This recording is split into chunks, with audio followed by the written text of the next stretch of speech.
Hey everyone, we're back in the studio for another session. Now, I hope you can see that I've made some headway here. It all started as a recap, we'll just say, with the reading that Marilyn from Marilyn's Musings and Tarot did for me. And I'm centering, I believe, on the horizontal cards right in the heart of the spread. So I've got my Seven of Wands here. Now, this was from the Llewellyn Tarot. I hope you get a little glimpse of that. And just, how do I explain it? It's hard to explain your art. It's so much feeling, but I'm going to try. So this is the struggle that I was finding myself in. And that is the Seven of Wands. And with the water running through it in this card, I really enjoyed that it was also emotional. And this represented the situation. So I've contained that just off the center a little bit. And I also tried to bring in from I don't have it with me, the Hanged Man cards, some of the building structure. And I get the feeling of the hangman in here too, with this sort of aura around the person representing myself, and that feeling that I'm trying to find balance in amongst emotions here. But with wands, I also get that feeling of creativity and passion. So it's not necessarily that I'm fighting against other people, which sometimes comes up for the Seven of Wands. It's more for me a struggle of what creative avenue I will go on. And so I've got my other six wands here in amongst the water and the large one here. And now I might have done that one a little bit large, but it was looming there for me, that feeling, that passion. What do I do with it? And when I look to what Marilyn said, it's a good time to take a gamble, take a risk. And that is what I'm doing in introducing how I'm doing my art and bringing tarot to it. And that fascinates me. And she says it's a good time to gamble. So let's take a chance. And to share it with everyone else comes up in another card later on. It actually is the Six of Pentacles.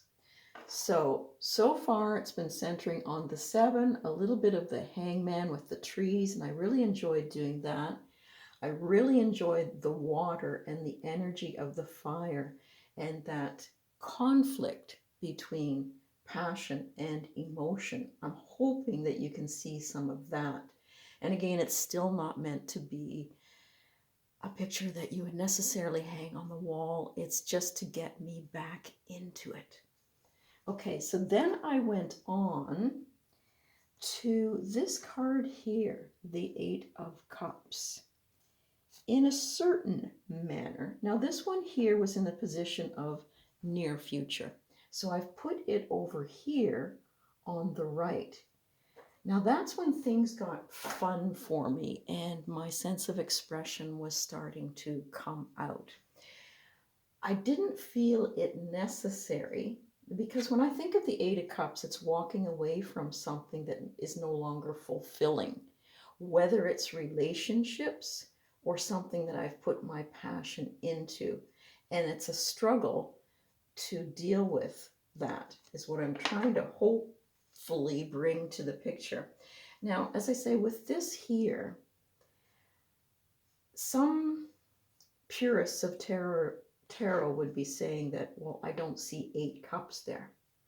Well, for me, I'm in the process of eliminating some of those things that no longer fulfill me, that would be filled in those cups. And when I thought of the energy of a beach and the tides coming in and out, those cups that were there probably wouldn't be standing when the tide came in and it was high tide. Some of them would get dragged out into the ocean. Some of them would get broken.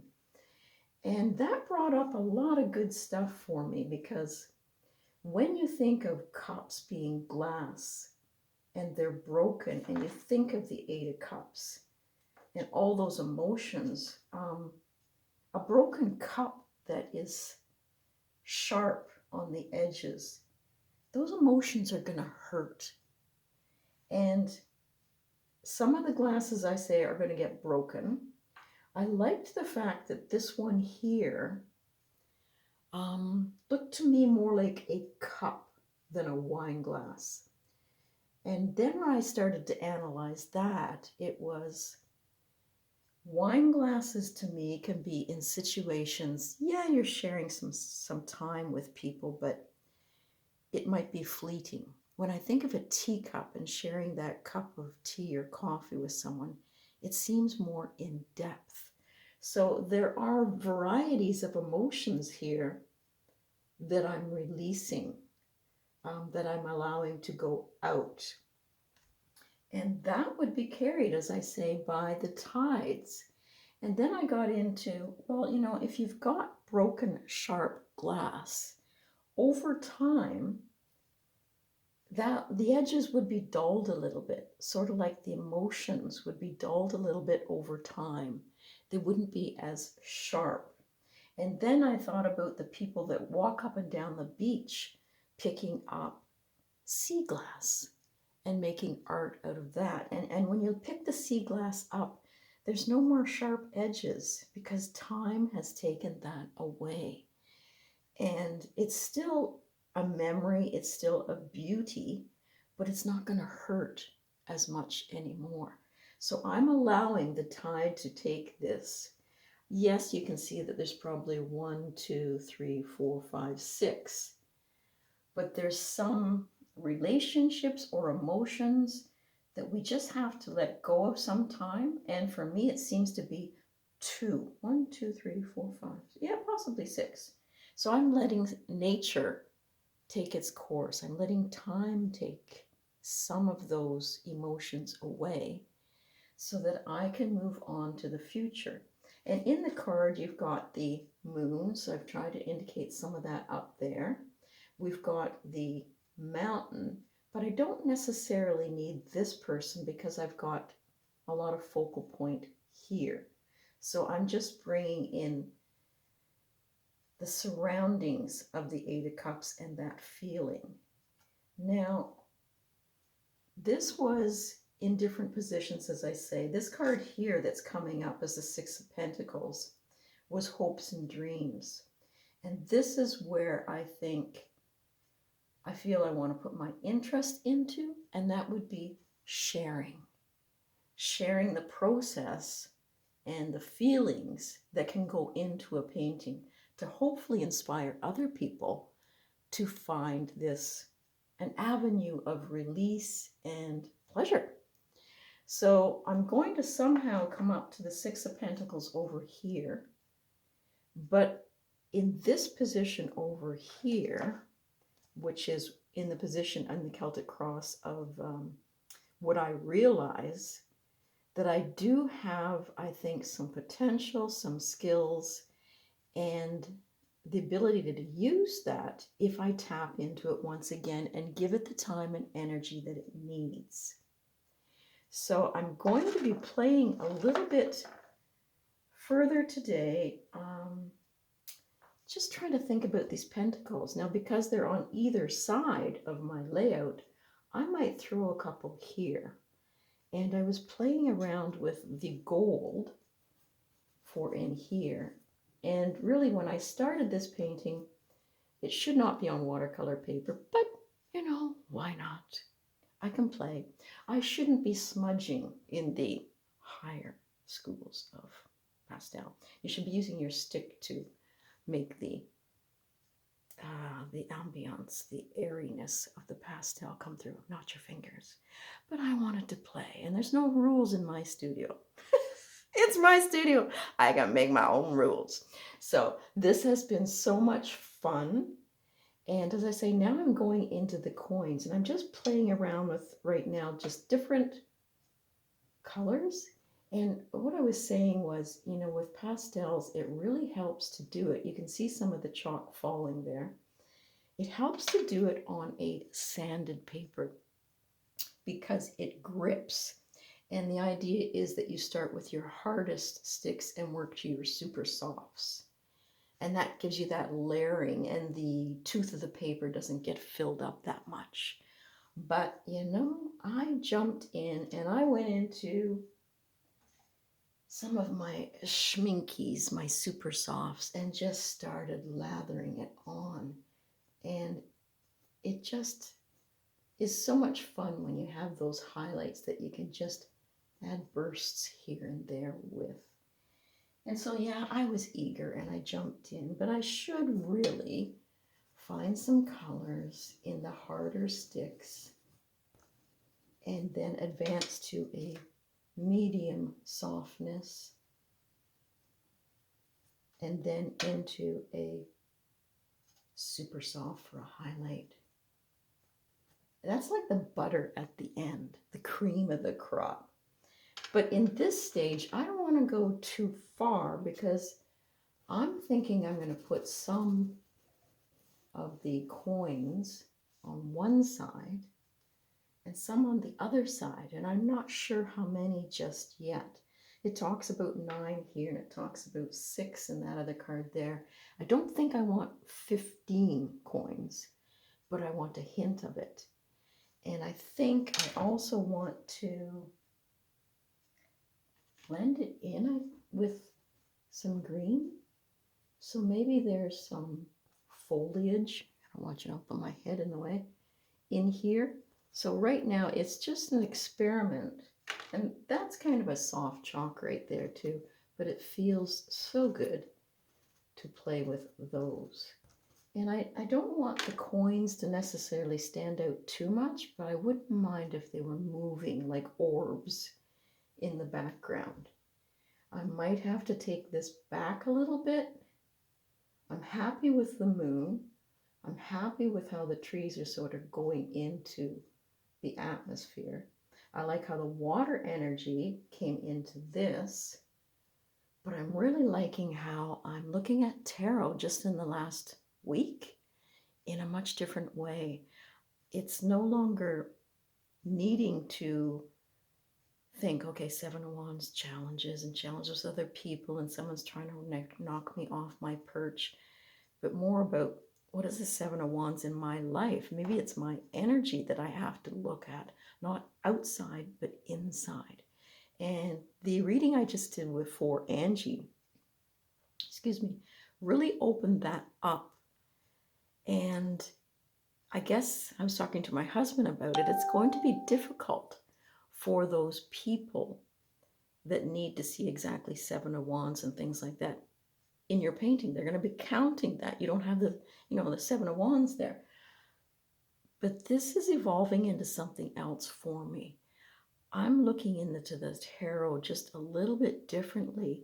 And I read years ago about some people who could pick up the cards and put them on the table, but they never really looked at them because it was the energy that they were tapping into, their intuition, the conversation with the other person across from you, that kind of thing. And I think I'm getting there. The cards then become sort of something visual, yes, but that's not the heart of the reading. And I hope that my reading for Angie didn't put too many people off, in that I wasn't strictly sticking to what is known and suggested the meanings are. I'm hoping that other people too can tap into their own sort of feelings about the cards. Yes, it's a kickoff point. Yes, it's a starting point. But to go deeper and just let things take its course, let the conversation flow. So I think I'm trying to bring that now to my painting. It doesn't have to be a certain tree, a certain image, but it's a feeling. And I guess because I'm a Scorpio, it's all about feelings, right? Feelings and passions. So I have had some fun with doing some of the rocks here, and I do like seeing some of the texture. I don't think it all has to be blended. And I'm trying to line them up in sections so that I can easily see what colors I've actually put aside for the mountain edge.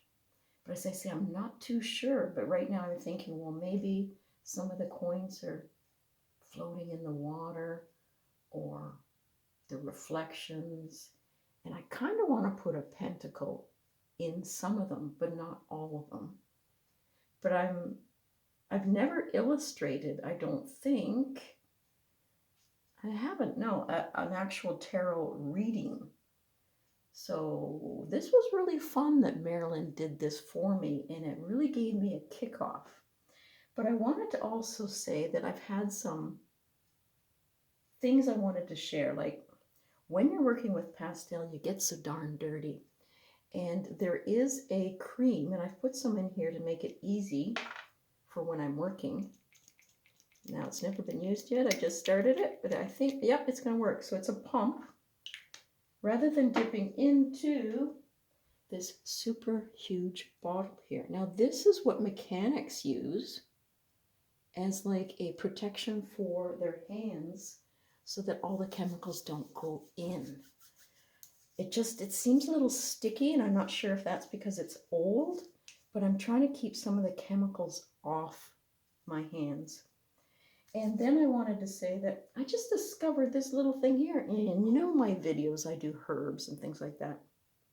And this is a little bit of dried herb that seems to have made its way to my easel. And it's yarrow.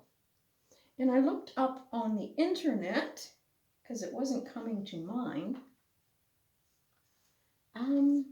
What's yarrow good for? Why is it on my easel? Well, apparently, yarrow helps us avoid negative thoughts, creates an ally almost for you, and a happy, healthy energy field. It gives you courage and allows you to share yourself, and sharing through the 7th chakra. And the 7th chakra, as some of us relate to it as the spiritual connection, the divine. So by having yarrow on my easel, I'm tapping into the source, I'm tapping into positive energy and dream sense. Oh, I love that. So my yarrow is stuck over here in the corner. And that's where I'm at, guys. I can tip this down a little bit and show you. I've got some trays here now too, so I can keep the pastels that I'm using front and center. And down below, I have like an eaves trough at the bottom of this, and all this debris here is going down into the eaves trough instead of on my rug and my floor and all that stuff for me to trompe on. So I'm going to say, I just wanted to bring you in again, get everybody caught up where I'm at, and I'm going to try to work in some of the pentacles and get back into that intuitive dream state, I think, and see where it takes me on this. I haven't put as many hours in as I wanted to because I'm pulled again like this, the 7 of Wands, and all kinds of passionate energy outputs. So I'm going to leave it there, and I'm going to say I thank you again for joining me. And when you catch up with me again, maybe I'll have the coins worked in. I don't plan on bringing every card into this painting, but that center cross that Marilyn did seems to sing for me and call to me. So have a fabulous day, get creative, enjoy yourself, and don't worry about people looking over your back. Okay? Have fun.